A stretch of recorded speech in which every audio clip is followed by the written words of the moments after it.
रामराज्याची प्रेरणा आणि हनुमान भक्तीचा जागर। अमरावतीत हनुमान जयंती निमित्त हिंदू जनजागृती समितीच्या वतीने पार पडला सामूहिक गदा पूजनाचा भव्य कार्यक्रम।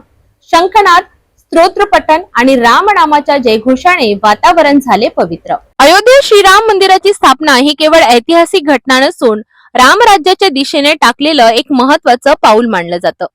हनुमान जयंतीच्या निमित्ताने हिंदू जनजागृती समितीने देशभरात शेकडो ठिकाणी सामूहिक गदा पूजन कार्यक्रम राबविले।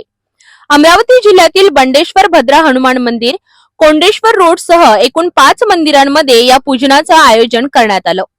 विशेषतः युवकांनी मोठ्या संख्येने उत्स्फूर्त सहभाग नोंदविला।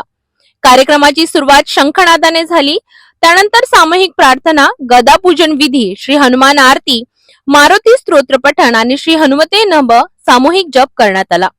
कार्यक्रमाच्या शेवटी रामराज्याच्या स्थापनेसाठी उपस्थित भाविकांनी सामूहिक प्रतिज्ञा घेतली। बंडेश्वर मंदिरातील पूजन परमपूज्य संत श्री बंडोजी महाराज यांच्या हस्ते झाले। यावेळी अनेक मान्यवर व हिंदुत्वनिष्ठ कार्यकर्ते उपस्थित होते।